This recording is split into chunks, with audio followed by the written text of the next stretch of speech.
Добро вечер на сите. Ви благодарам што се вклучивте вечерва на нашата Facebook страна за да го проследиме овој тематски онлайн разговор на тема унапредување на пристапот до третман и други здравствени права на луѓето кои употребуваат дроги во време на COVID-19. Овој тематски разговор е организиран како активност дел од проектот поддржан од Европската Harm Reduction асоциација ЕХРА, кој проект се однесува на унапредување на здравствените права на луѓето што употребуваат дроги во време на COVID и документирање на прекршувањето на овие здравствени права. Јас сум Хајди Штериова Симоновик, извршна директорка на ХОПС. Вечерва ќе го модерирам овој разговор. Инаку како правник со 15 години искуство во правниот сервис на ХОПС, запознаена сум доста добро со прекршувањата на правата на луѓето што употребуваат дроги, особено непочитувањето на нивните здравствени права. Наши гости на овој разговор вечерва се Томислав Ружин, социјален работник со 13 годишно континуирано искуство во програма за намалување на штети во дневниот центар на ХОПС во Шуто, Ризари. Професор доктор Лилијана Игњатова, раководител на дневната болница за зависност од дроги во Кисела Вода и скоро 30 години искуство во третман на зависности од дроги. И господинот Мавроди Карпичаров од Штип, дипломиран психолог со 30 годишно искуство, како вработен во КПД Штип на разни позиции, а во моментот раководител на одделение за третман во казнено-поправната установа во Штип и моментално извршува раководна улога во одделението за обука при управата за извршување на санкции во Скопје. Ви благодарам на сите тројца што ја прифативте поканата да бидете дел од овој тематски разговор. Целта ни е да допреме неколку клучни прашања кои што се однесуваат и се поврзани со почитувањето и прекршувањето на здравствените права на луѓето што употребуваат дроги во различни услови, особено во време на пандемија. Најпрво да не должам многу, да го започнеме разговорот, да оставиме простор експертите и професионалците да ги искажат своите искуства и мислења. Би сакала најпрво да го запрашам Томе, како социјален работник кој во целиот период на ковид пандемијата работеше со луѓето што употребуваат дроги во Шуто, Ризари, меѓутоа и на терен. Дали може да ни ги споделиш твоите искуства од терен и со какви предизвици и проблеми се соочија луѓето што употребуваат дроги во време на пандемијата?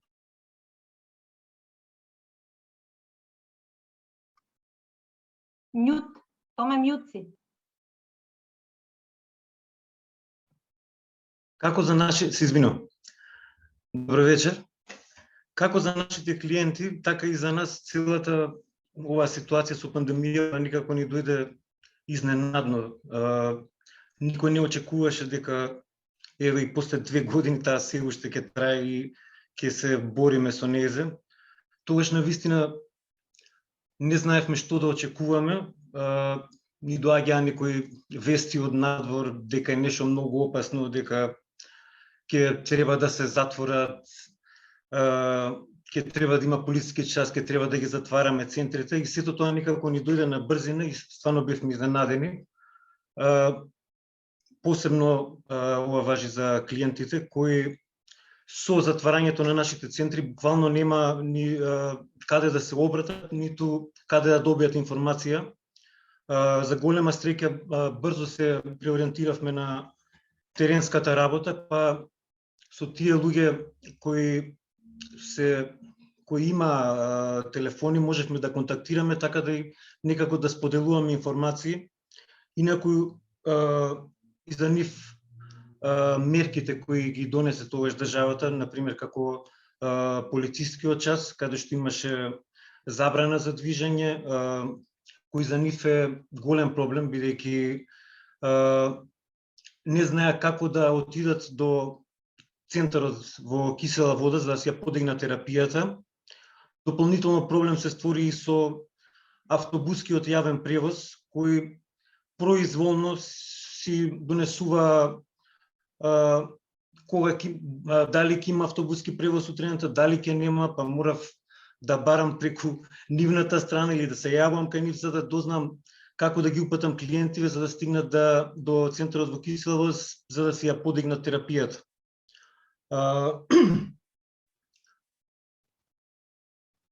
Од прилика за почеток толку. Еве, јас би те подпрашала уште нешто во однос на терапијата. Значи, слушнавме дека има потешкоти во пристапот, не толку нели поврзани со центрите кои што ја дистрибуираат, центрите за лекување за третман, колку повеќе со другите мерки кои што, да речеме, посредни мерки, меѓутоа директно влијае на пристапот до терапија за луѓето што употребуваат дроги, како што беше мерката за редуциран јавен сообраќај на јавното предпријатие во Скопје. Меѓутоа, од искуство, нели ние како правен сервис често ни доаѓаат жалби и поплаки во однос на тоа дека луѓето, а особено ромите кои што употребуваат дроги, меѓутоа генерално сите луѓе што употребуваат дроги, со години наназад имаат отежнат пристап до матичен лекар, односно имаат потешкоти да бидат прифатени како пациенти кај матичните лекари. Во однос, дали овој проблем се покажа и во време на ковид и што повеќе можеш да ни кажеш од твоето искуство врска со овој проблем? Сега ќе зборам за шуторизи, каде што сите знаеме дека проблемот со матичните лекари не е од ковид кризата, туку и претходно. Сега во тој момент баш тогаш се погоди некои од матичните лекари да отидат во пензија, некои од приватните амбуланти да затворат и голем дел од нашите клиенти останаа без матични лекари. Постојано се обидувавме да стапиме во контакт со нив, но постојано не одбива со изговор дека имаат премногу клиенти, дека во моментов се многу малку матични лекари, не знам, мислам дека беа остана само 2 или 3 матични лекари, дека општината е многу голема и дека не можат сите да ги прифатат. Иако по закон мора да ги прифатат и мора да им издадат мора да ги прифатат за да им бидат матични лекари. Дополнително се створи проблем што дел од нашите клиенти кои можеби 70-80% имаат проблем со тромбозата, ниту за време на ковид кризата, ниту отидоа да се проверат, ниту таа терапија што се прима за тромбоза, знаеме, постојано треба да се прават тромботестови секој месец, па се менува терапијата постојано и мислам дека скоро цела година никој од нашите клиенти не ни доби никаква услуга, а згоре на све матични лекари не беа достапни, ниту можеше да се контактира со нив, ниту за консултација некаква. И така, морам да кажам и ово дека за метадонската терапија имаше и некои препораки од надвор за да им се дава терапија за подолг временски период, меѓутоа познавајќи ситуацијата кај нас дека злоупотребата на метадонот е многу голема, до некаде и ги разбирам нашите лекари што не им дава на подолг период, меѓутоа такви беа препораките од надвор за што подолг период да им се дават на клиентите терапија, за да не мора секоја недела или на секој 2-3 дена додат до болница да се подигне терапијата.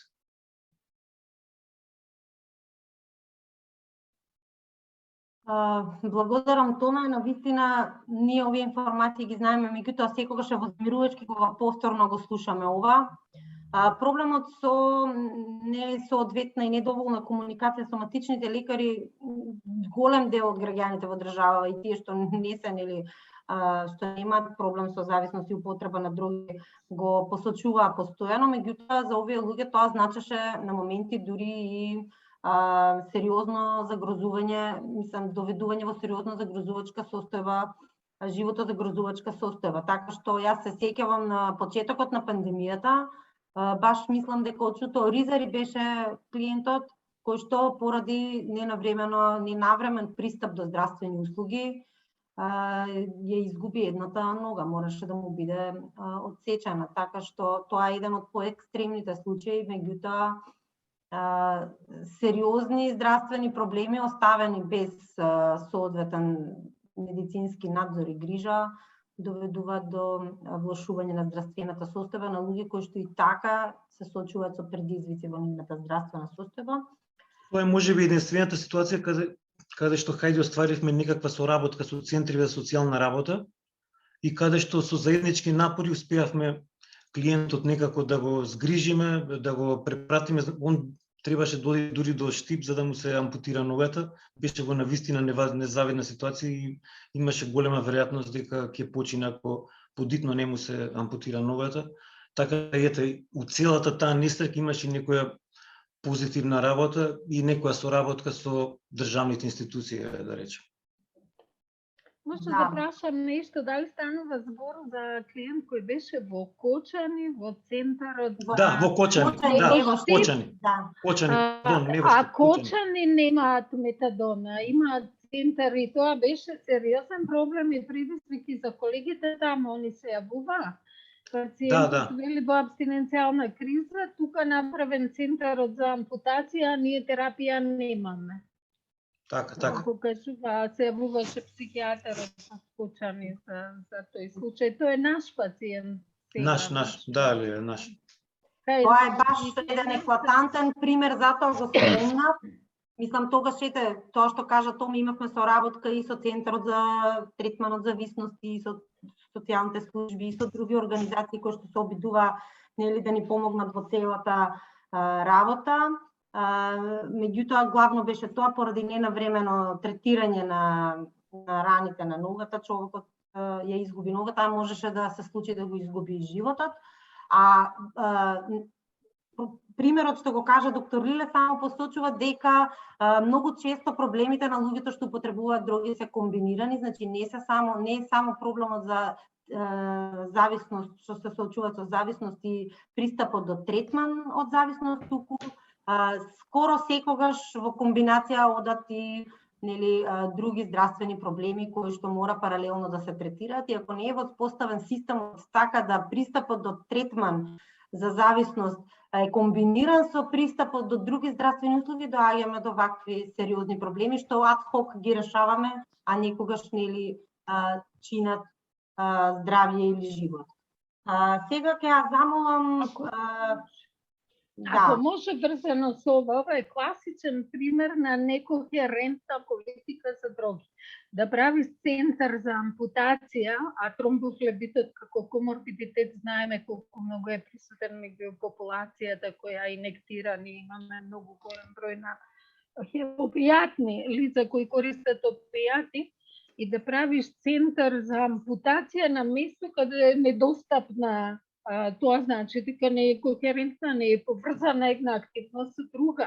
Затоа што за пациентот тешко, за персоналот кој работи таму исто тешко, вели она во абстиненцијална криза, јас не знам ништо околу тоа, немам терапија, дури да знае, он ќе научи, ама нема терапија во центарот каде што се вршат ампутации, а за очекување дека кога ќе ја градиш таа политика и центар, дека таму ќе дојдат лица кои употребуваат опијати и други, но голем е процентот. Така да потоа беше исто проблем со тој пациент, не беше баш состојба за дневна болница одма после оперативното.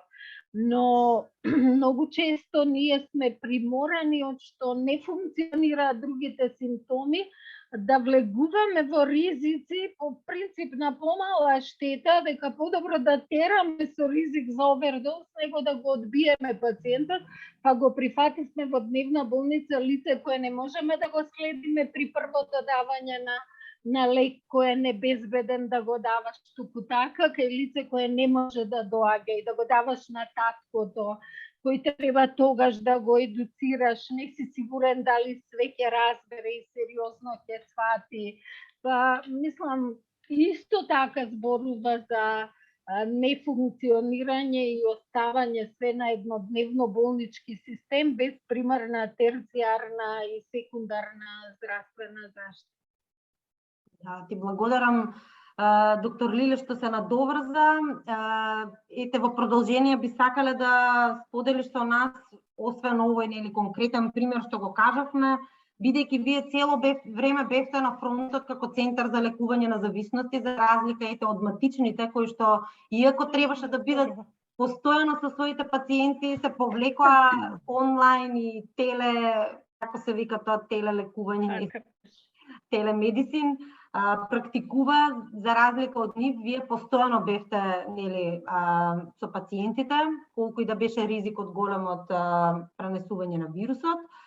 Па дали може да споделите и други ситуации во однос кои проблеми и предизвици со кои сте се соочиле и вие и пациентите од почнување на кризата па во текот на целиот овој период? Дали пристапот до терапија секаде беше навремен уште на почетокот, дали имаше предизвици во однос со овозможување терапија за одредени пациенти, еве како што го спомнавте конкретно и овој пример, дали има други примери такви, например што се случуваше со луѓето во карантин, што беа ставани во изолација? Значи, точно е тоа дека ние немавме привилегија да не даваме услуги, ама ние не смееме како здравствени работници, веројатно сите, а не ние кои работиме со зависности, не можеме да имаме привилегија да не даваме услуги. Во таа смисла беше и тоа давањето на 2-неделно месечно беше во наводници од привилегираните кои ги затвараат центрите и викаа нека се зимаат за месец дена, па имаа висок процент на предозирање. Недавањето услуга на пациентот не е нешто што е добро, иако јас знам дека често на клиентите тоа им се допаѓа, неќе да се врзани, добро би бил да земе за 20-30 дена. Искрено да ви кажам, може порелаксирано за мене ќе беше да седев 2 недели дома, 2 недели на работа како сите останати колеги, но за жал инфектолозите, гинеколозите и ние, не сите психијатри што работевме во центрите, останавме да работиме само со едно такво повлекување на 2 недели за да не се заразиме сите одеднаш и потоа останавме да работиме.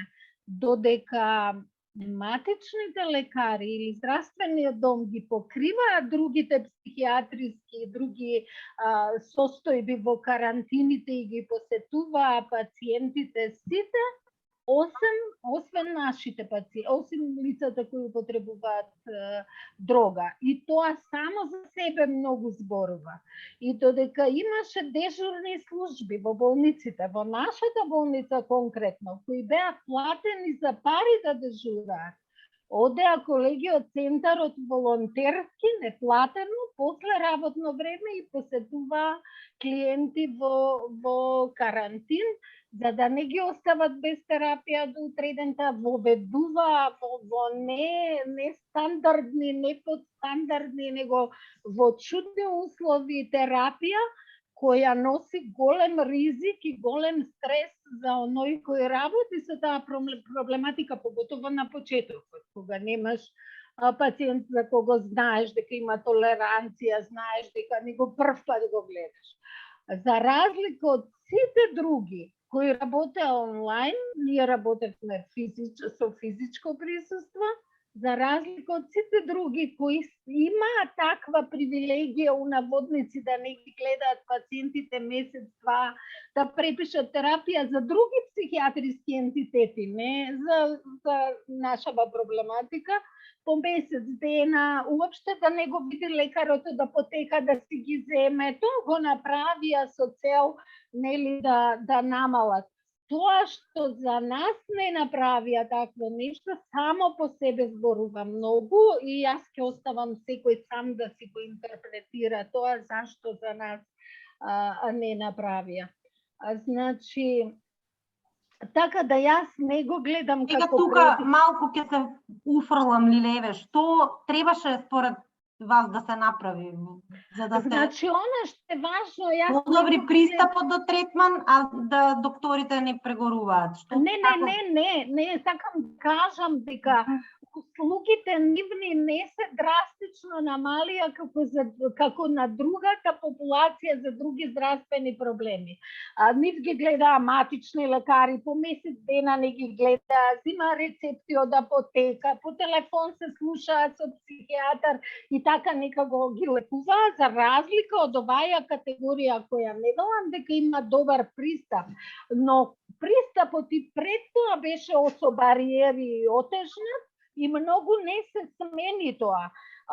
Дури ковидот направи некои позитивни чекори за кои барем јас се борев со години. Направи децентрализација на бупренорфинот, што беше централизацијата, беше бариера и непристапност за многу лица кои употребуваат другите. Не гледајте само во Скопје, во другите градови, оние кои работеа, им велеа морате да дојдете во болница и да легнете и да лежите, иначе нема бупренорфин, ќе си го купуваш.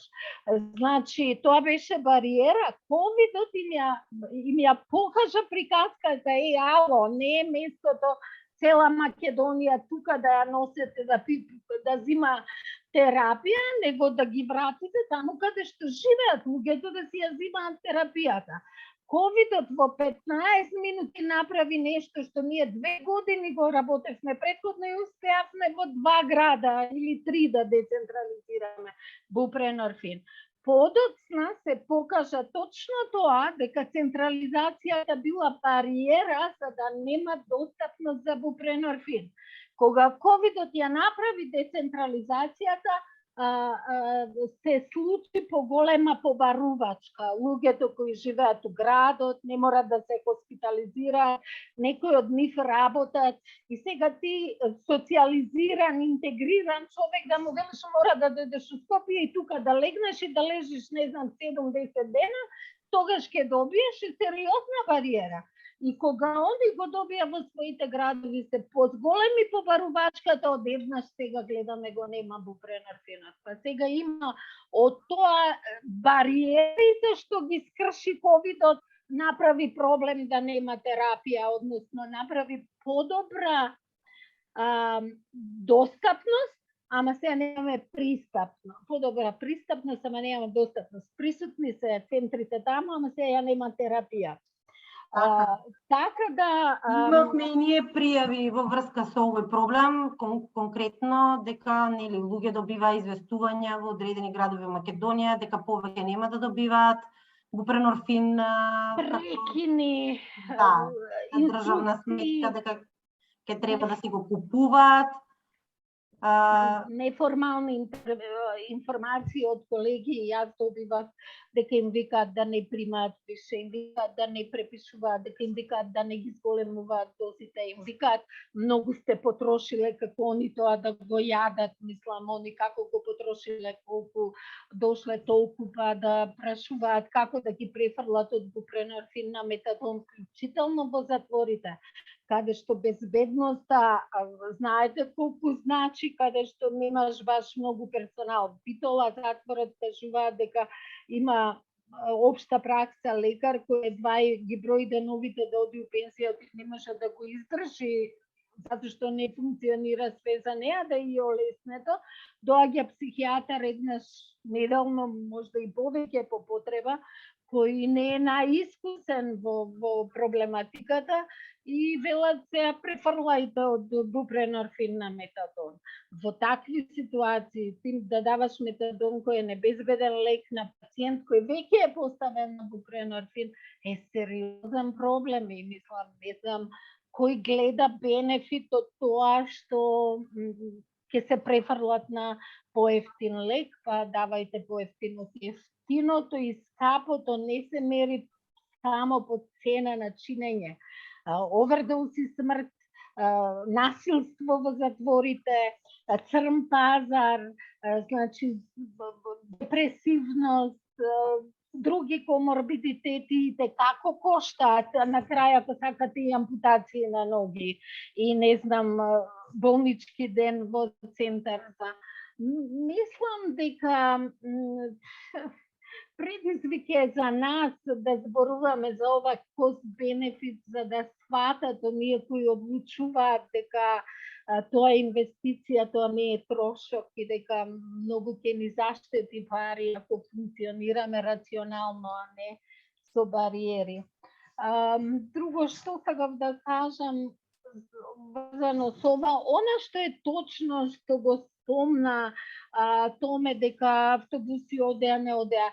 Јас, значи, најодговорно тврдам дека не се случи пациент, зборам за во кисела вода, не за цела Македонија, потоа ќе ви ги кажам информациите што ги имам за Македонија да остане без терапија.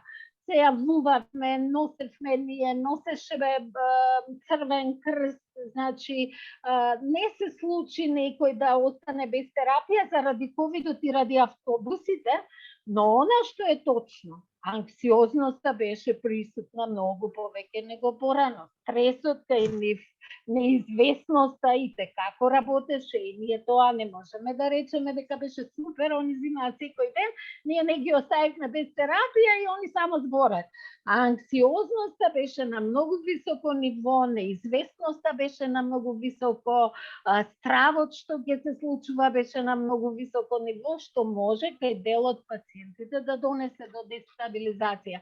Она што беше за мене многу важно, додека сите зборуваа во свет за зголемен број на овердоз, ние немавме во тој период ниту еден овер. Нити ние во надвор во заедницата, нити во затворите имаше тогаш овер, веројатно заради тоа што продолживме да си работиме по старо, присутни тука, се да покриеме и така натака. Во однос, пак ќе се упрелам јас малку. Коморбидните состојби сакам да кажам. Само за ова за автобусите сакав, ако може, да биде дискусија, се извинувам, Лиле. Во однос на пристапот што го спомнавме со автобуси, да, точно се согласувам дека луѓето нели ќе најдеа начин секако да дојдат да земат терапијата, меѓутоа тоа што кажа стресот, значи они ќе дојдат, ќе стигнат до 9 часот, меѓутоа следниот автобус веќе го имаат во 4 часот. И сега луѓе што доаѓаат од рурални и поддалечни населби, значи се случува цел ден да треба он да оди по терапија и да се врати. Во таа смисла повеќе беше проблемот со јавниот превоз. Не дека јавниот превоз им го крати пристапот до терапија, меѓутоа беше проблем сериозен за нив.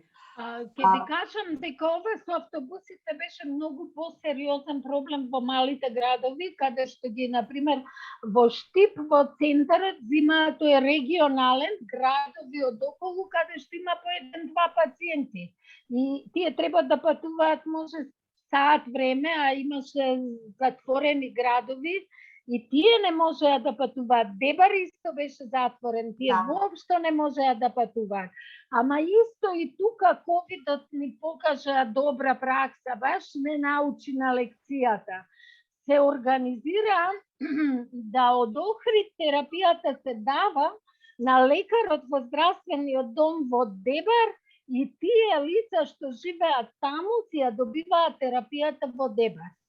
Затоа што беше поголема група, имаше некои градови и тоа, знаете, ни покажаа бројките. Во Скопје цел свет реферира на намалување на број на пациенти во метадонски или опиотагонистички третмани, кај нас се зголемите бројот. Викам, абе, ние скроз сме наопачки, сегде паѓа кај нас расне бројот. Ама знаете што се случува? Веројатно стресот, анксиозноста, неизвестноста направи многу луѓе кои ги пушна малце, ги иницира да дојдат во третман кои можеби ќе го одложувале тоа некој период или можда никогаш нема да дошле. Од затвор излезените кои остануваа надвор од нашата програма, не сите што излегуваат од затвор влегуваат во програмите со метадон и бупренорфин, се буквално сите влегуваа и од еднаш ни се зголеми многу обемот на работа и додека сите правеа порелаксирано да не одат на работа, немаат пациенти, ние имавме многу повеќе приеми него вообичаено, многу поголем број. Добрата пракса со Дебар што ја спомнав, покажа дека докторката кога ја даде терапијата во Дебар, на оние кои веќе се на одржување, не за нова иницијација, нели? Лекарот си ја даваше таму во болницата што зборува дека е можна децентрализација во 5 дена, не во 50 години. Кога се сака или кога се мора, не е тешко. Така да Дебар во наводници отвори центар веднаш. Нели? Тие не беа баш дарени таму, не беше иницијалната доза таму. Се слагам дека колегите немаат ни обука, може би за тоа ни знаење, ни сме. Ама за одржување им ја праќаа терапијата и пациентите таму ја зима. Тоа исто требаше од тоа да научиме лекцијата, дека тоа треба да продолжиме да го правиме и кога ќе ги отворат градовите и све. За жал не го направивме тоа. Да, и ова се состои соматските. Ги спомна том, че тромбофлебитите многу присутни. Нити за С хепатит немаше лекување никакво, нити за Б хепатит. И тоа искрено ја во тој момент и го разбирав, затоа што не сум сигурна дека дури ефективна клиника да беше отворена за тоа, дека јас не на некој здрав пациент кој има долго С хепатит, ќе му речам оди сега на инфективна почни лекување. Ќе речам, чекај малце, нека се смири, да видиме како ќе оди, затоа што може да се зарази таму, од тоа ќе се плашам, можда не може да се зарази, ама јас виделам дека тоа не функционираше исто така и веројатно уште не функционира и сега повторно кожна клиника станала ковид центар, пациент ми кажува има отворена рана, му викам мораш, дели дај ми терапија. Него раната му е оддавање терапија. Од што ја зимал терапијата и нахирал. Јас сега сакам да го покачам за да му се успокои мозокот и да не му бара субстанца и оваа терапија што му давам преку уста да го држи, затоа што кој инектира таа не може да го покрие 24 часа.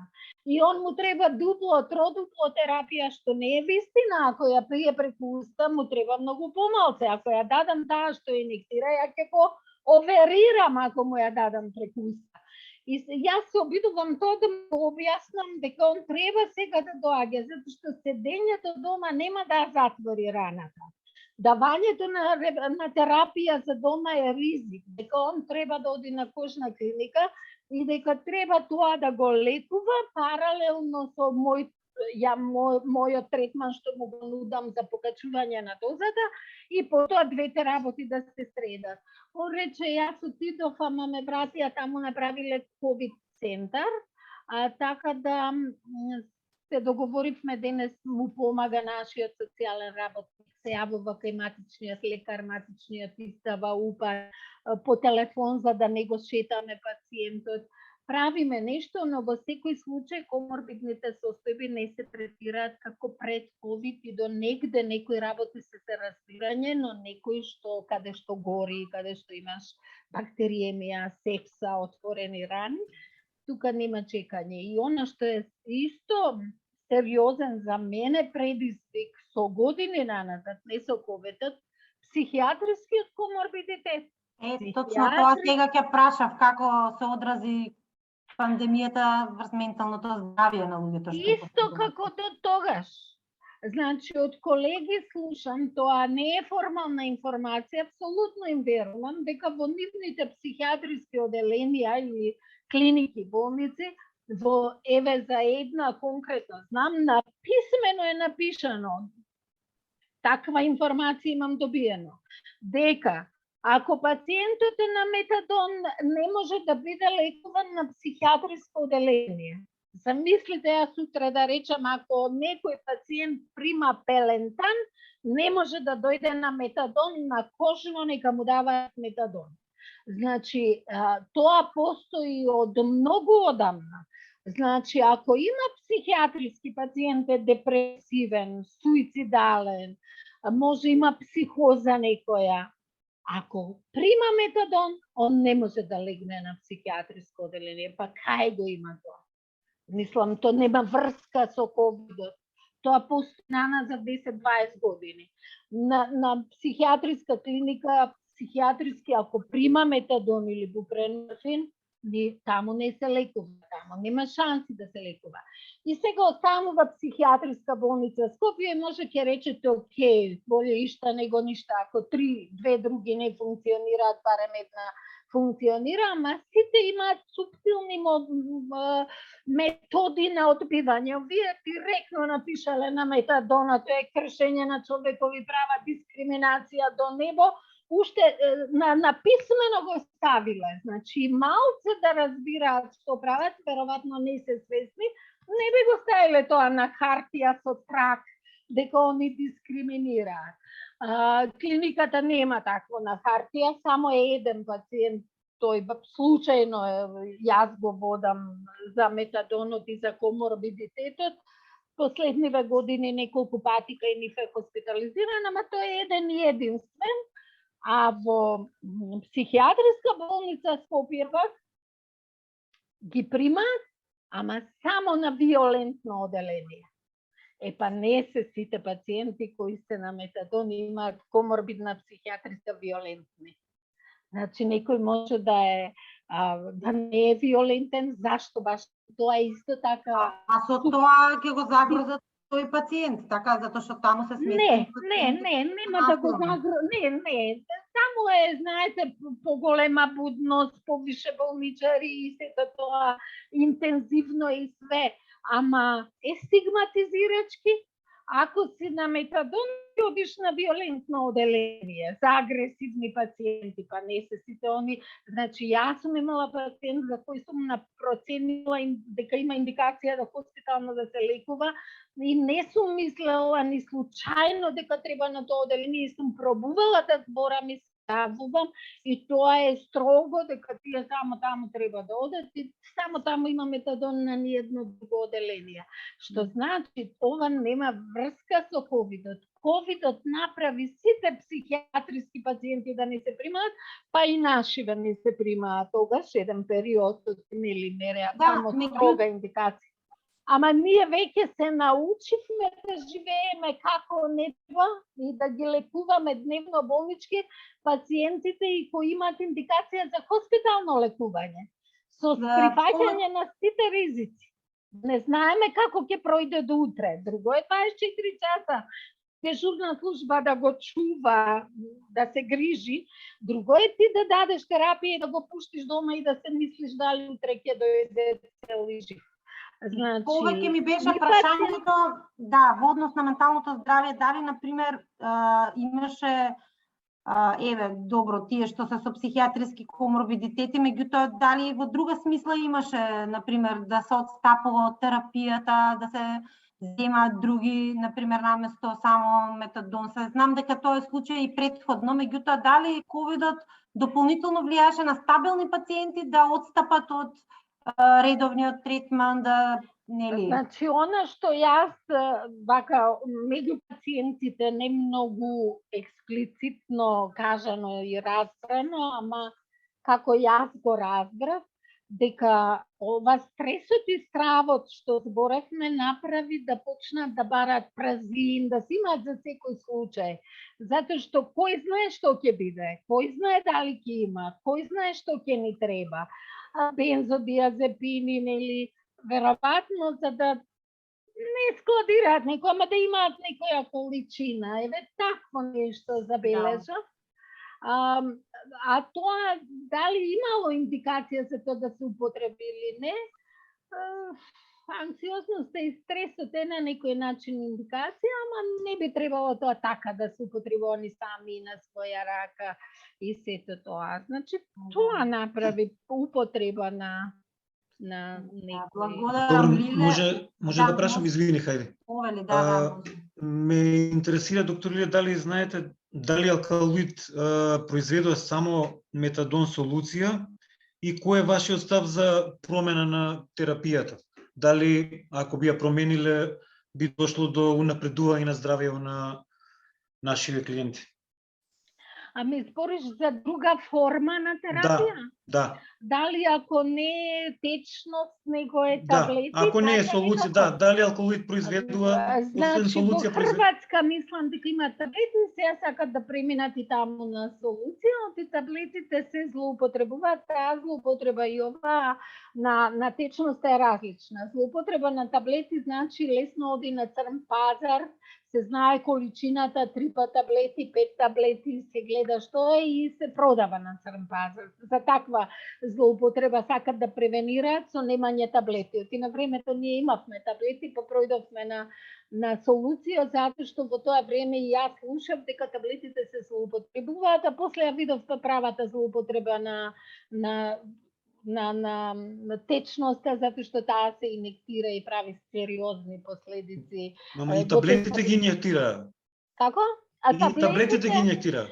Точно, не само што ги инектираат, ги цедат преку филтер од цигари, има партикли и правеат тромболи, а едно, ето имавме 5-6 смртни, зборувам пред 20 години, смртни случаи од таблетите и после тоа баш беше да се прејде на солуција.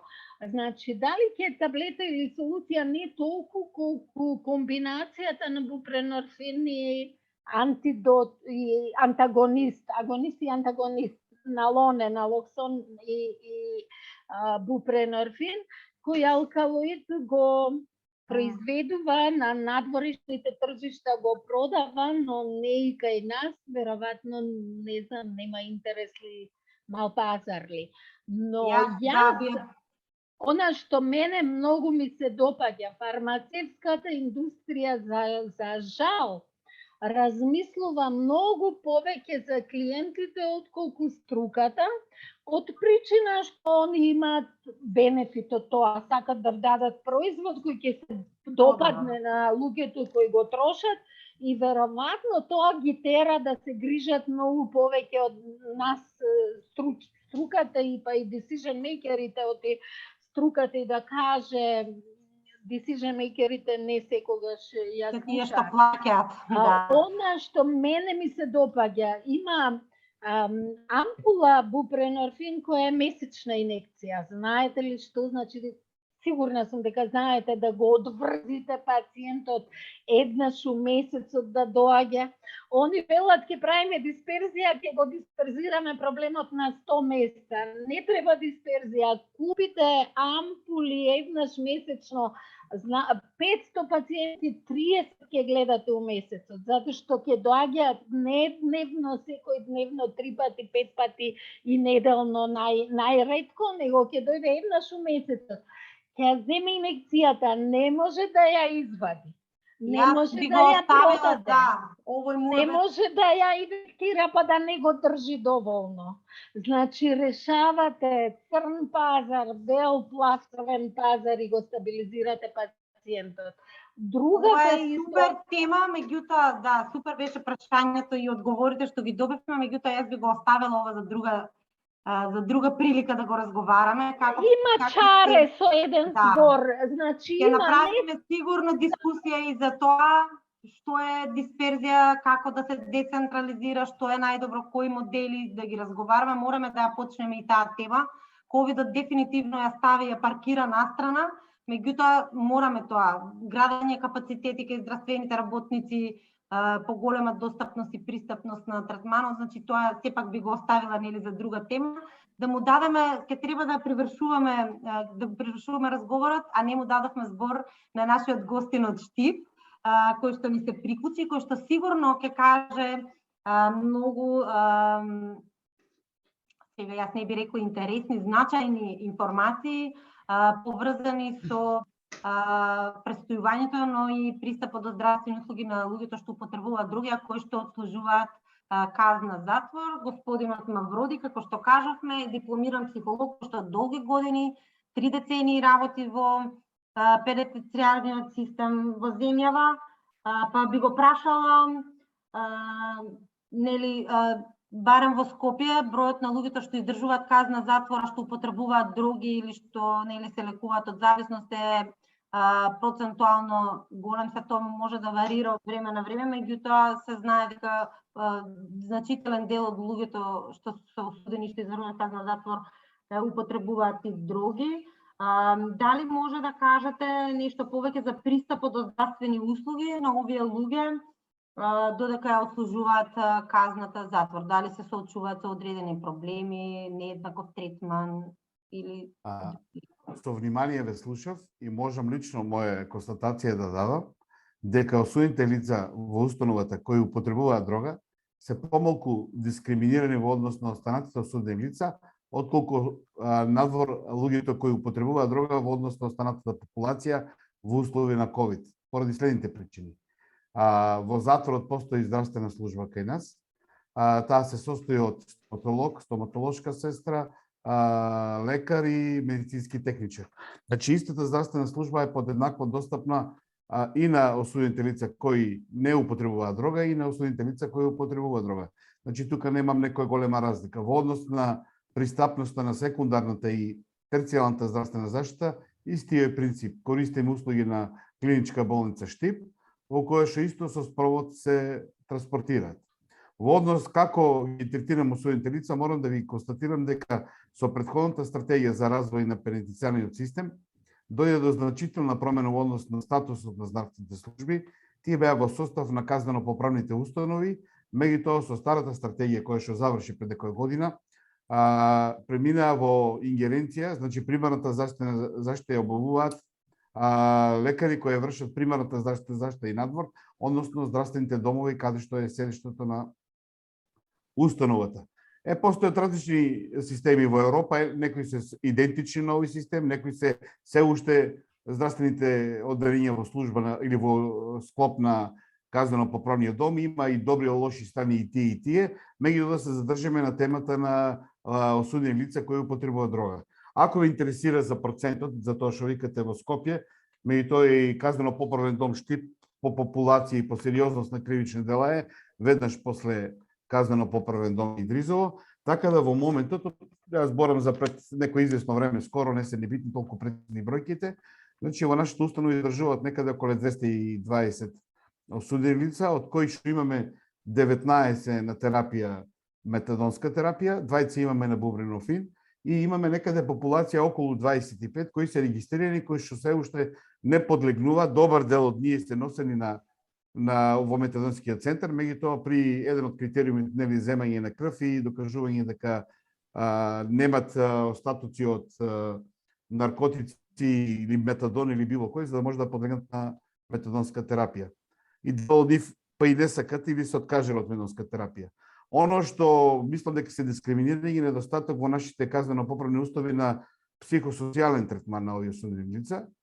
Тоа е сепак потреба и треба некои реформи да се делува. Ние имаме некои општи когнитивна програма и други програми кои што се достапни, меѓутоа еден од условите е да не бидат во период на метадонска терапија, затоа што и комуникацијата и одржливоста на тие програмите е во директна зависност од состојбата психичка на осудените лица.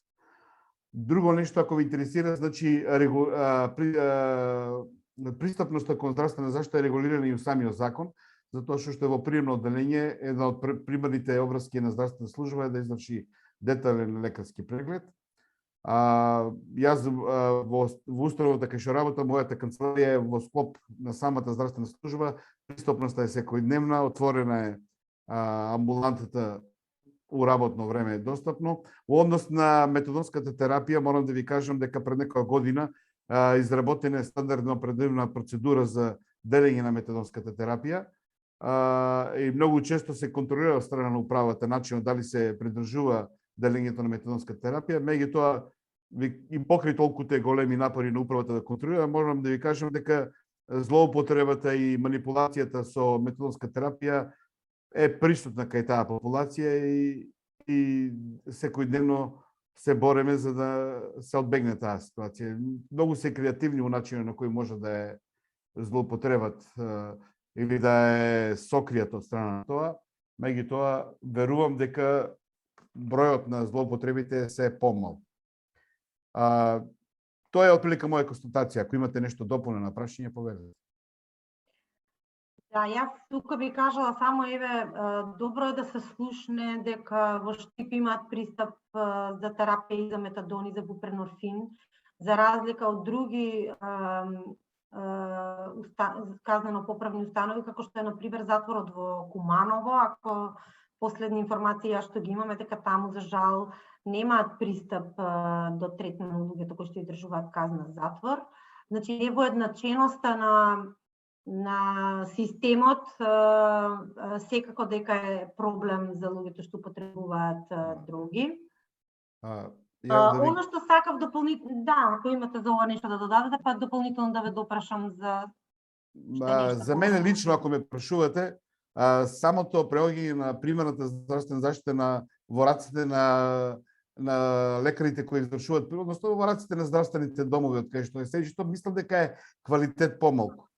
Одговорноста сега е поделена. Значи, ако нешто било што не мора да се луѓе кои употребуваат дрога, односно другите.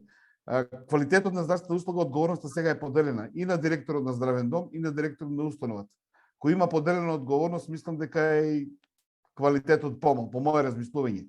Меѓутоа, односно тоа што викате Куманово, не знам дали имате представа каде е Кумановскиот затвор. Тоа дека е надвор од градот, ама точна локација многу надвор од градот, непристапно место, населените места се многу далеку. Меѓутоа тоа не треба да е некакво оправдање. За компарација ќе ви кажам, ние во Штип имаме сега моментално лице кое што е ХИВ позитивно и издржува казна затвор и обично го носат у месец еднаш во Скопје мора да се однесе, да се исконтролира неговото здравје, да му се препише терапија и оттаму ја подигаме терапијата. Што знаме да си е прима редовно терапијата, за среќа не е стигматизирано во однос на затворската популација, што го сметам лично како управа голем плюс во однос на сето тоа. И мислам дека за разлика од случајот во Скопје што беше пред повеќе години кога лицето беше ставано во самица, изолирано од страна на управата, буквално беа извадени од памет и вработените и нели. Ма тоа е повеќе грешки, сега да не зборам на управата, тоа е со адекватен разговор и превенирање на проблемот, мислам дека се менува тие во денешно време барем.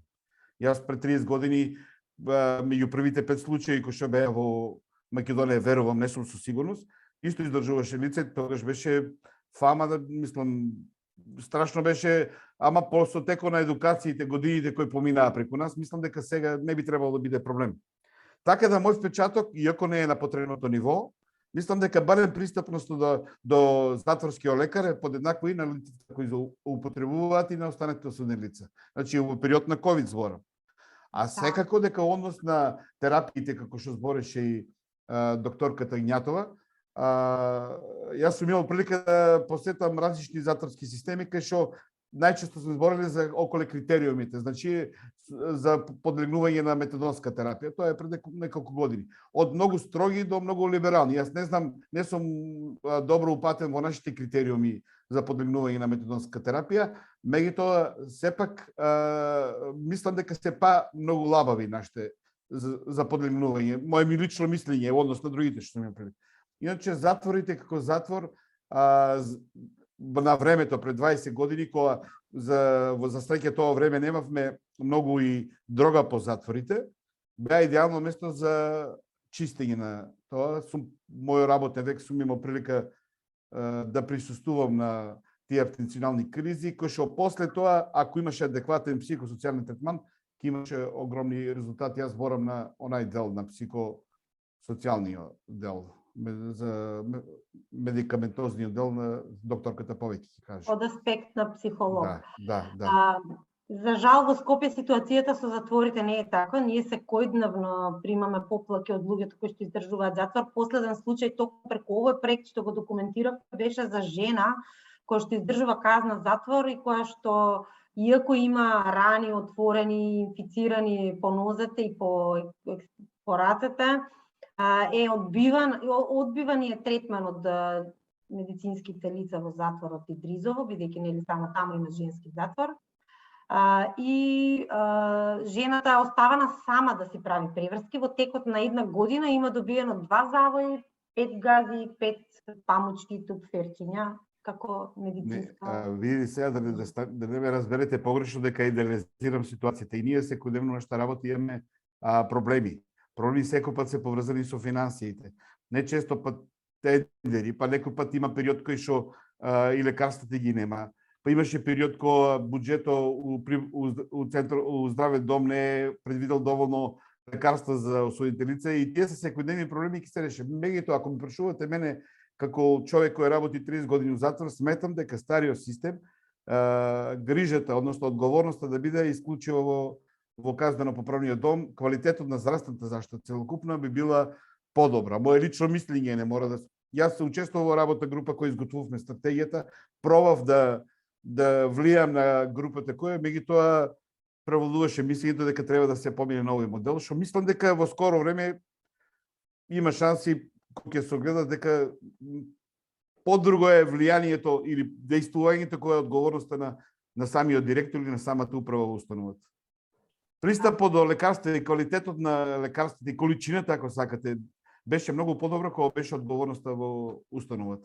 Сега има одредени дејности и активности се префрлат од ингеренција на установата до ингеренција на директор на здравен дом. Мислам дека и на крајот колатерална штета е заштита. И сега тука треба многу е симптоматично што квалитетот на заштита зависи какви односи ќе градат директорите на двете институции. Мислам дека кога за гарантирано уставно право здравствена заштита не би требало да е така. Треба да влие личниот однос на Тука нешто врзано со ова наврати што го кажува. Јас апсолутно се слагам дека вака како што не е добро. Ама не затоа што законот не чини, него затоа што не е направена никаква припрема, а тргна во реализација на европски закон. Значи сега треба да се грижи здравство за тоа, не дава обучени здравствени работници, него вели брза помош тоа ќе оправи. А брза помош кога ќе дојде, се чуди што е тоа што го гледа и како да постапи и често постапува не како не треба, него обратно од она што треба. Па, овие што се од затворските служби, тој ќе добие епинапад затоа што не добил терапија, а они мислат дека он ги напаѓа другите, па уште ќе го истепат или ќе го стават во самица и сите се збунети, сите лошо проаѓаат, штитениците, здравствените работници, луѓето што се во затвор. Немате лекови внатре, ама вие ќе немате проблем што немате лекови ако имате од надвор. Плюс тоа, директорите сами си прават договори сега со психијатрите и лично си ги плаќаат од пари од затворот, повторно не од затвор, затоа што здравство не обезбеди, не психијатри, него ништо не обезбеди. По едно медицинско лице, медицинска сестра или техничара, некаде ни тоа. И сега одеднаш ова вие што го велите, кога затворот сам си мислеше за себе и кога тоа беше под управа за санкции, си вели ќе си запослам сестра, ќе запослам лекар, ќе си земам хонорарно, психијатар, екипираноста беше подобра. И сега све тоа исчезна. Некој доктор доаѓа еднаш во неделата, кој знае кога од здравство, кога платен од директорот, некоја сестра е ставена таму што никаква обука не е прошла никогаш. Брза помош кога ќе му се падне на смена, тие гледат што побрзо да избегаат и тие се спунети и не знаат што да прават. Тоа значи дека имплементацијата е лоша, не дека законот не чини да се одвои здравство од правда, и така они ќе бидат послободни, нема да има репресивни мерки и така. Да не се разбереме погрешно, не е европско правило дека здравствената заштита во установите треба да биде под ингеренција на здравните домови. Не, европско правило, има многу позитивни приказни, има кај што и самите установи на здравствена служба. Има позитивни приказни кај што и здравен дом се грижи. Јас се слагам, ние сме мајстори не за само овој закон имплементација или овој правилник, ние сме у импровизација, најголеми импровизатори на имплементација на секој закон. Тоа сигурно ви го кажувам. Значи, во секој случај, ние како установа сме имале среќа човекот кој беше приман на позиција лекар во установата, кога го прима установата, помина сега во здравен дом, истиот е непроменет, има богато искуство и едноставно човекот е присутен и кој е дома човекот мисли и ви гарантирам дека неговото работно место во установата е едно од најоптеретените работни места во установата, барем зборам за мојата установа. Ама спорите за штипи за психијатарот. Да, за штип зборам. Или за докторот, Докторот кој е ангажиран е на специализација, запиша, не знам докаде е, психијатрија, во конкретни случаи, меѓутоа човекот е оптеретен 100%, да ви кажем искрено. И сега е да, едно се во затворот не се само осудените лица кои употребуваат дрога, меѓу другите денеска се тема на разговор. Ние за жал секоја затворска популација по природа оно хипохондриското да го има во себе. Многу често се присутни, да, по природната внимание. Он може на стоматолог, надвор не е бил 10 години, кога дојде у затвор сака секој трети ден да иде на стоматолог, кога да ви го кажам се. Контакт со реалната. Хајде, ова ти што викаш? Да, ова ти што викаш дека не му покажувале на лице со рани, преврски и сето тоа. А јас не знам дали сум грешка, ама мислам дека у затворот има еден лекар за 2000 штетеници во Идрисово и дека има една сестра. Проверете ги тие податоци. Да, верувам дека има недостаток. А не може да одговори какви 2000 да ги види, а не да ги преврзува. Види, може би е тоа точна информација, меѓутоа интервенираше во овој случај народниот правобранител кој што утврди на лице место и од тогаш се смени односот, значи беше нееднаков третман, баш само поради тоа што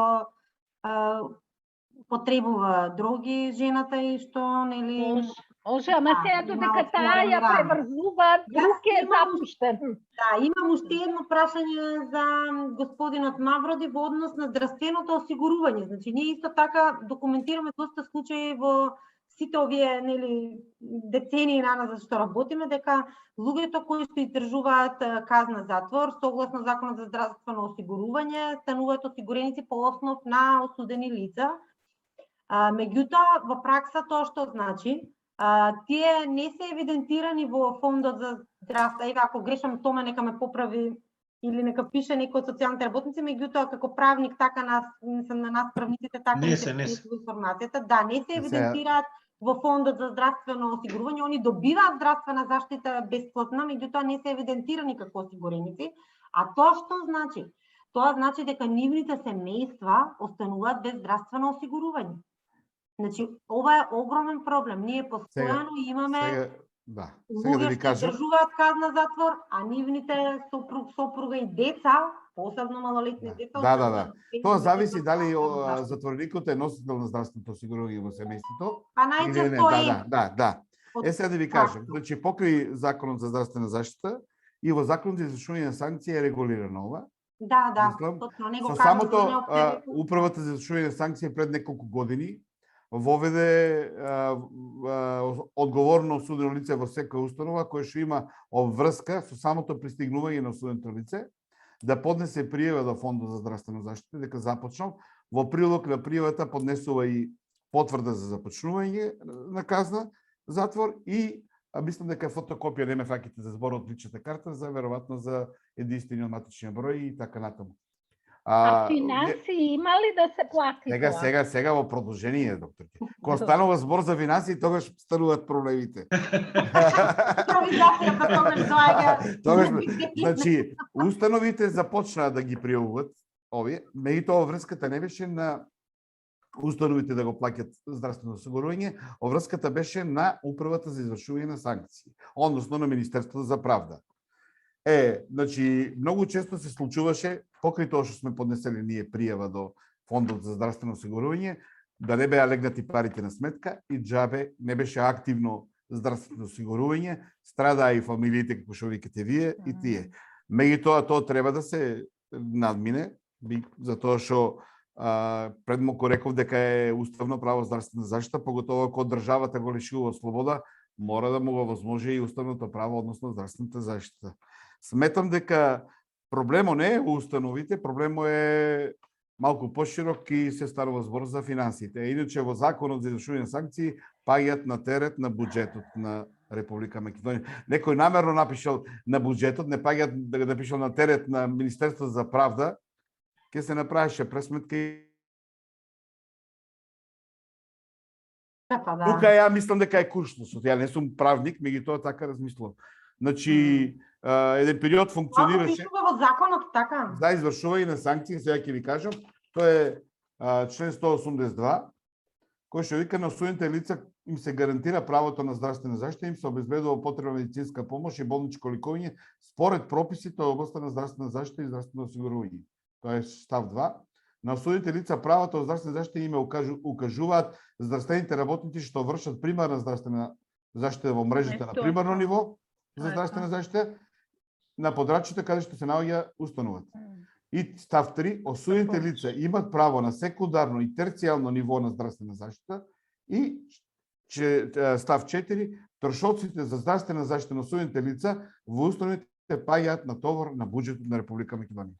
Во прилет им препишуваат терапија за да си ја купат сама бупренорфинот, затворениците си ја купуваат. Тоа е преседан кој го нема униједна држава веројатно на светот, затоа што грижата затворско здравје е јавно здравје. Грижата за здравствениот третман на затвореникот не може да биде он да си ја купи терапијата. И сега немаат метадон, затоа што немаат ни метадонски центар, препишуваат психијатрите бупренорфин, од нема и каде. Они и ке купат, што ке прават? Ама замислите некој затворни работи или ништо, од кај ке купи и колку? Точно така, значи кога ќе излезе треба да направи криминал за да може да си дозволи терапија, мислам. Ма не, ги контактираат семејствата, кажуваат да им донесат пари, дека се под закана, дека имаше и мајка. Да, ама луѓе што немаат семејство или ако семејството нема пари да си ја дозволи терапијата, тоа после мајката доаѓа па се жали, вели ми бара. И се бара. чудиме после зашто рецидиви се случуваат. Тоа е, мислам, сами системот ги наведува луѓето да не може да се социализираат, да се ресоциализираат, да интегрираат, туку да се враќаат повторно да прават. Проблемот со рецидивизмот е многу пошироко, добро. Кај лицата кои употребуваат дрога е малку по-комплексен проблем, ама не е само процес у установата. Најголем проблем мислам дека е кај нас со постпеналното прифаќање. Затоа што сме имале подобар прифат 50 години во бивша Југославија, кај што постоеле тие општински одбори. Сега ние на невладина организација, ни еден здружение, па ако сакате и владина организација, не се третира на начин кој што може да го третираат прифаќањето. Замислите некој... Само да ви кажам, ХОПС, дека во соработка со Управата за извршување на санкции, во случај кога е изречена алтернативна мерка или условен отпуст, ги прифаќаме во нашиот центар за рехабилитација и ресоциализација, каде што добиваат психосоцијална и психијатриска помош и поддршка во насока на рехабилитација и ресоциализација. Меѓутоа, сепак тоа не е систематизирано, адхок го работиме без никакви финансиски средства, буквално на добра волја на нашите... И тоа е алтернативна, она што е важно... Да, за алтернативните мерки и отпуст зборам, да. Осудениците кога излезат немат ништо, никаква припрема, никаква интеграција. Не, видите, има процедура за подготовки за отпуск и самите. Не, има, го работиме тоа во установите зборам. Меѓутоа, установите има можности за вклучување на центрите за социјални работи во периодот на подготовки за отпуск. Согласно законот за извршување на санкции. Да, согласно законот за извршување на санкции. За жал, па и пробацијата сега ние импровизираме со пробацијата. Да. Кога би било поверењето на судите би се зголемило, кога би било многу успешни приказни на работа. Кога би имало кога ХОПС уште 10 на 20 невладини. Не, ама и институциите работат пробација, сите работат, не само невладините. Јас знам уште една невладина, центрите, болниците, работи и бројката се зголемува и тоа е добра приказка за пробација. Одлично тргна. За сега мене ми се бендисува бројот на пациентите е многу поголем, место затвор, алтернативна мерка, но станува збор за лица каде што не може да се примени алтернативна мерка, ти не можеш ти по секој член алтернатива да правиш, се знае кога можеш пробација. Оние останатите, точно е тоа, дека има документи, социјално, но тие остануваат, Томче знае и јас знам. Немаат кој ќе излезат од затвор каде да спие. Нема соба, бездомник е, треба да плати, не знам колку пари за една соба, ќе се најде некој таму во шутка да му ја даде, а он нема ни автобус, нема ни карта, нема ни социјално, нема ни динар. Па што Јас, да, оваа А, тема на вистина е до- многу интересна, Да, има да, многу да, сите да, да кажеме, верувам, меѓутоа би оставила за друг разговор. Не, само компаративно. Оваа година во КП Дом Штип работевме на стекнување на основно образование. Значи, лица кои што немаат основно образование, кои се неписмени или формално го немаат завршено основно, тие се у старт хендикепирани за интегрирање во општество. Нити може да се пријават у агенцијата за вработување, нити може да користат некои од мерките на агенцијата. И се замислите, да, ама збориме за различна категорија. Вие зборите за алтернативни мерки кои не влегуваат во затворот. Јас зборам за пробацијски период после затворот. Ако Значи, добро, вие- ете и за не- пробацијски период се согласувам, Не, да, дека не тоа е е секој пат недостаток. медицинскиот третман во болници или некој пат Не. има баш во тие дневни Куќа на центри. пола пат, тераписки Да, комуни, без во бе- затвори, да, да, надвор од затвор. Да. Меѓутоа, Без, сега рековме доволно е муабетот да кажеме дека во Да, Скопје да. од двата затвори луѓе излегуваат без лични документи, особено Од пеналниот период треба да биде круна на социализацијата. Фактички се што е научил и оспособил, што работил на себе, треба да го валоризира у надворешни услови, реални услови. Така. Затвор е микросредина што наликува на надворешната, ама секако не е надворешна средина. И уште нешто, хајде, преска Да. спомна господинот Мавро, ние ден денес имаме клиенти кои у затворот подобро се поминуваат него надвор кога се работи за терапијата и излегуваат супер, што мене страшно ме иritira у 21 век и доволно збори за нашиот здравствен систем. Злоупотребата. Тоа ние секој ден го гледаме. Стабилен доаѓа од затвор, затоа што ја пие секој ден, Да. одека ќе почне да Не, пошто преска спомна пред 20 години, не, и ден денес тоа се случува. Ама тоа пак се Дефинитивно. надоврзува на тоа дека нема поддршка психосоцијална. Не само тоа. Видите, И злоупотребата, лектирањето. се извинувам, злоупотребата е пристапна и во казнено-поправните установи. Помалку Значи, многу. предпоставувам дека вие имате повеќе информации. Значи, јас кога ви реков преска дека имаме 25 лица околу, дел од нив сака да помина да метадонска терапија. Ги носиме два пати и два пати во крвта пронаоѓаме или наркотици или остатоци од метадон. Значи, они не користат метадон, а има во крвта метадон. Значи, тоа е од злоупотреба во самата установа. Затоа што ние го земеме комплет метадон од метадонскиот центар и согласно оперативните процедури за делење го делеме. И покрај надзор од двајца стражари од медицинско лице у амбулантско присуство, они толку се креативни, толку користат прилики. Јас сум бил член на дисциплинска, минатата година имавме сигурно 10 случаи кај што се успеа да се откријат, а колку не се откријат. Од и сабота недела едно е односот кон делењето на терапија на вработените во службата за обезбедување, друг е односот кој е работен ден у работно време. Ако се разбираме. Но многу помалце во секој случај него во заедницата, затоа што секој ден ја пијат. Ние тоа секој ден го гледаме. Ке го поставиме пациентот на секојдневен режим, ќе се стабилизира. Ке му дадеме терапија за дома, ќе се дестабилизира. Ке почне да инектира, не му стасува дозата. Ке почне да ја пие, таман му е дозата. Значи, има многу предизвици и затоа треба да зборуваме. И тука сме некохерентни, ама не е тема на ова. Да заокружиме. Ние работиме едно, вие друго, контра, одиме место кохеренција и имаме лош одговор во третман. Затоа верувам дека на вистина може уште многу долго да збориме, уште часови и денови на овие теми.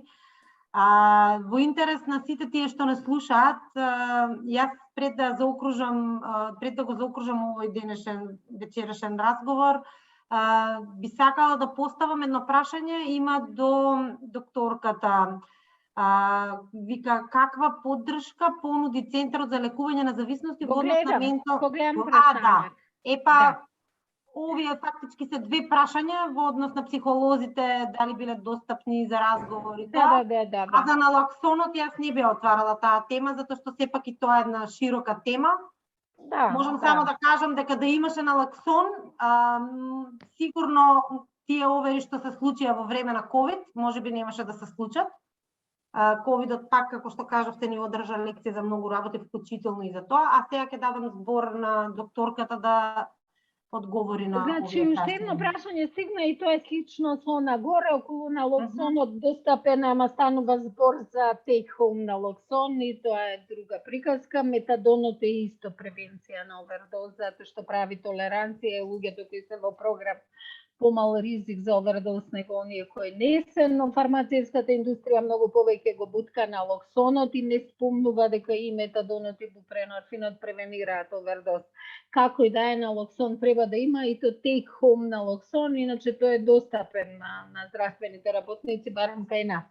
Во однос на психосоцијалната поддршка, апсолутно се слагам дека ако нешто трпеше повеќе, дали фармакотерапија или психосоцијална поддршка во време на ковид, повеќе трпеше психосоцијалната поддршка. Меѓутоа, барем во нашиот центар, каде што имаме долгогодишни, имаме и нископражни, интересот за психосоцијална поддршка е многу помал, него дури ни се лутат, па не сакат па се брзаат, и ние мора да ја следиме потребата на пациентот, некогаш на сила психосоцијална поддршка не се дава, затоа што пациентот треба да е интерактивен, треба мотивацијата да дојде од внатре, а не никој да му ја наметнува, он да сака промена, да работи и соработува и со оглед на структурата на пациенти кои ние ги имаме, со години се во терапија, мал е интересот кај нив за група. Многу пати сме се обидувале, дури еднаш имаш идеја дека на сила ќе ги тераат, па нема метадонска терапија ако не одиш на група, што за мене не е во ред. Не можеш ти да го условуваш. Терапијата не постои за да го уценуваш, ти оди на психосоцијална поддршка, иначе нема да добиеш метадон. А секако во центри за високопражни, нови млади, прв пат кога доаѓаат е многу поголема потребата и на многу поголем број на пациенти, него во група која веќе или има семејство, работа или не ќе го прошол и така натака. Дали сме остручени? Дефинитивно сме остручени. Не сме, како да речам, само учени и само уки. Сертифицирани сме од експерти од Америка, од Холандија, не сме од некои формални школи кои стигне кажува он прави обука. Значи, јас и колегите на кои сум пренела сум за семејна системска за адолесценти со употреба, сум обучена од американка и холанджанец. За CBT сум обучена од UNODC. Психодрама неформално јас сум учела. Значи, јас знаат луѓето кои работат. За жал се тие многу малце и се во 6-та и 7-та декада. Значи, Околу тоа сакав да прашам дали доволно персонал, затоа што и сега кога зборам ова 5-6 се психијатрите. Неврзано со COVID, ние психолог немаме клинички години на назад и болницата некако помал се пушти на специализација. Имаме психолог, искрено ќе ви кажам, нити е оптоварен, нити се потепаат да одат кај него. Пред COVID, пред канцеларијата на докторите, стоеа по 10, 15, 20 пациенти, чекаат на ред, се бунат, излези, доста седиш внатре, што си се заборил, ајде јас треба да влезам, кај психологот празна канцеларија. Тоа зборува не ќе да влезе пациентот, тоа зборува и нивниот интерес дека повеќе е за фармакотерапијата, или па кога го водиш, знаете како, за сите пациенти, а не само за овие што се лица кои користат, така под ист кров, one stop shop.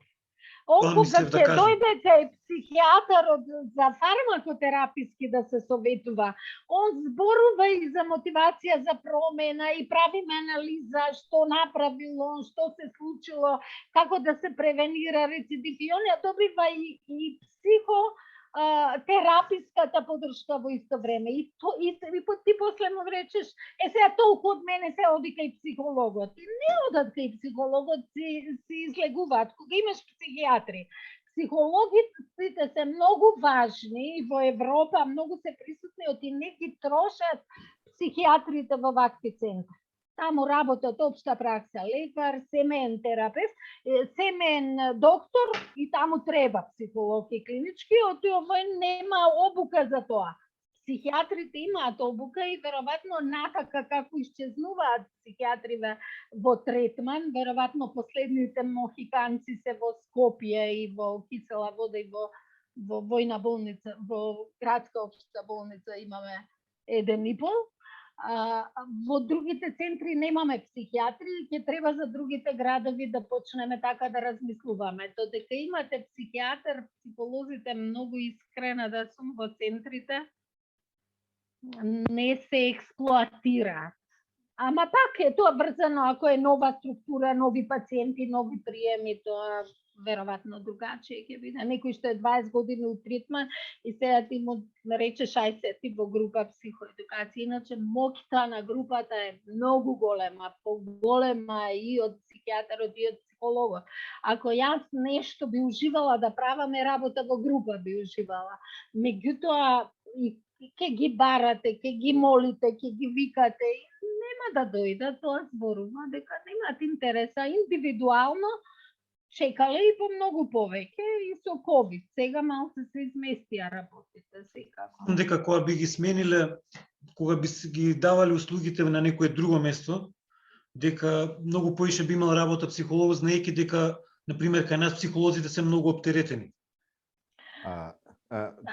Видите. Тоа е точно. Јас работам во Хера и работам во Хера психосоцијална подршка. Тоа е советувалиште да му фармакотерапија, не смеам, не е регистрирано за тоа. Значи, работам со семејства, адолесценти кои употребуваат. Значи, фидбек од нив имаме, што да ви кажам, фала Богу што постои ова, ама нив тоа им треба. После 20 години фармакотерапија, некој е подобар, некој можда не е добар, па за тоа не го интересира психосоцијална подршка. Значи, тоа се прави на почетокот и на крај крајва и групна, и индивидуална, не трае у континуитет до милион. Јас за адолесценти и родител работам 8 недели. Значи, 8 гледања. И точно имам план што ќе изработам, како ќе го завршам, како ќе го затворам, како ќе го пуштам. Значи, тоа не е 20 години ти да го врзиш пациентот, напротив да го врзиш. И истиот впечаток не е ни пожелно.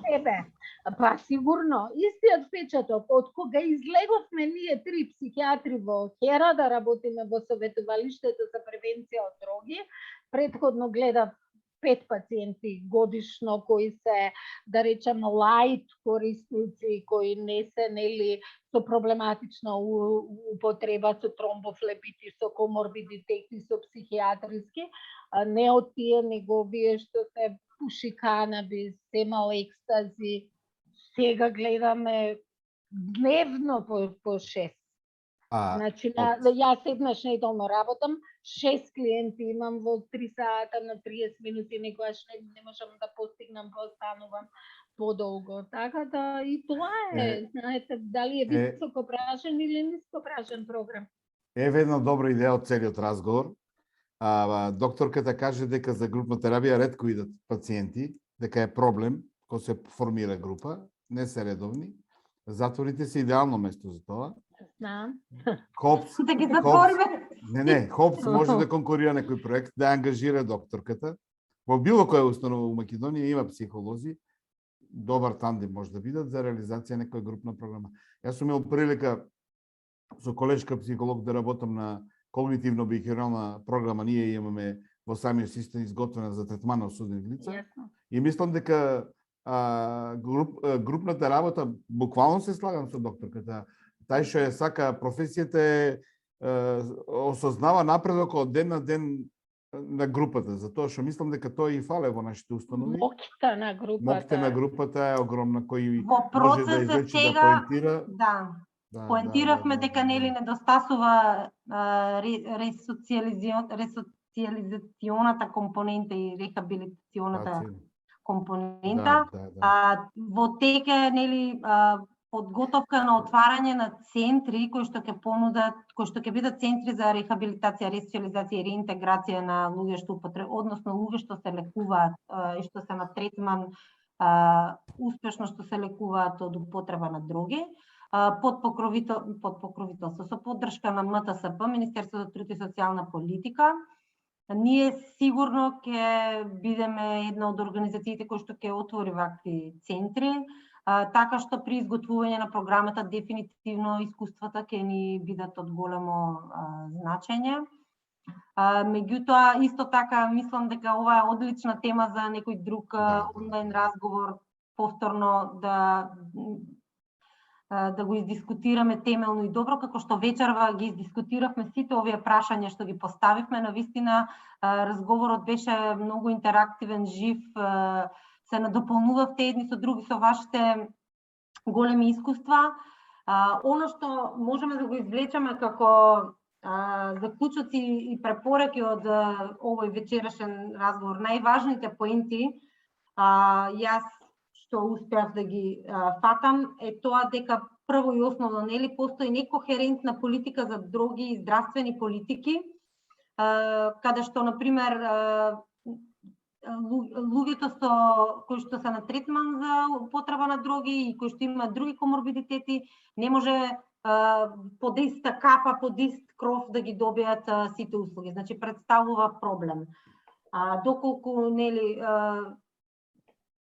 човекот се лекува од зависност, ако во истиот центар, здравствен дом нема воспоставено таков програм, тој нема да може да ги добие, додека се лекува за други здравствени проблеми, нема да може да добие и терапија или ќе биде проблем добивањето на терапија, отежнато. Понатаму, оно што е многу важно, а поврзано со COVID, го кажавме во неколку примери, COVID кризата го извади на површина и јавно она што со години ние практичарите и професионалците го гледавме во оваа област. Значи, буквално ги извади сите проблеми на површина. И проблемите соматичните доктори, пристапот до примарно, па и секундарно здравство, проблемот со централизација на терапијата, сега каков модел ќе биде децентрализацијата и дисперзијата, тоа ќе треба да се разговара и да се одбере најсоодветниот модел, меѓутоа дефинитивно и примерите доктор Лиле што ги кажа со бупернорфинот, примерот со Дебар, значи се навистина примери кои што може да се сметат за позитивни примери како нели може во иднина да се одржуваат веќе така воспоставени, на пример ова со бупернорфинот, значи не смееме да дозволиме да поради финансиски причини државата рече не може, и примерите што ги кажа доктор Лиле, сега стави го на метадон, а он дава добри резултати на бупернорфин. Значи дефинитивно ваквите позитивни добри примери во пракса што се покажаа, ќе треба заеднички да се бориме да ги зачуваме со цел луѓето да имаат поголем пристап и достапност на терапија во места каде што нема. А исто така да овие примери ни овозможат да најдеме начин како да направиме најдобра децентрализација и дисперзија на лекувањето и третманот на зависности. Следно, што исто така може да се извлече како поента е тоа дека треба да се зборува за финансии, меѓутоа од аспект на cost-benefit, значи она што е најдобро за пациентот, а најмалку ќе чини државата и буџетот и нели тоа што граѓаните, сите останати граѓани ќе го плаќаат. Хајде, извини, морам да ти кажам, не е само најдобро за пациентот. Кога е најдобро за пациентот, бенефитот е на државата. И тоа е cost-benefit, кога велиме не е што е најдобро за пациентот, него бенефит има додадена вредност со тоа. Дефинитивно. Така да кажам. Се троши. Најскапо плаќаме. Значи ќе има најскапо плаќаме. Најскапо, најсиромашните најскапо плаќаат. Доколку имаме добра, исто тоа ќе го изведам како поента, значи недостатокот од рехабилитација, ресоциализација, а поврзано и со извршување на кривични дела, значи поврзано со издржување на казни затвор, значи луѓето некогаш што се што имаат проблем со зависност, извршуваат, посебно во минатото, зборувам пред повеќе години кога јас почнав да работам во ФОПС, некои намерно сторуваа кривични дела затоа што не беа отворени програмите и нема можност да влезат да се лекуваат, освен мажи ако не влезат во затвор, или жените ако станат бремени па да влезат нели под hitna постапка на терапија. За среќа тоа се промени повеќе години наназад, меѓутоа се уште има многу простор како да унапредиме пристапот до терапија и достапноста. Недостатокот на рехабилитациони програми, ресоциализациони програми, исто така е во поврзано со кост-бенефитот огромен недостаток и ја чини многу државата, тоа што кажа доктор Лиле, од причина што луѓето не се интегрирани, не се вклопени не се вклучени во општеството да работат, да придонесуваат, туку напротив се потиснуваат на маргините, а со тоа и нели во некоја сива зона каде што влегуваат и во криминогени дејности. Се со цел нели за да се справат со зависноста. Понатаму, она што е најзначајно за затворите, што го дискутиравме подолго време, постои нефункционална здравствена помош, односно новиот модел, барем еве сега од господинот Мавро, кој што има директно искуство нели во затворскиот систем, новиот модел не е баш функционален.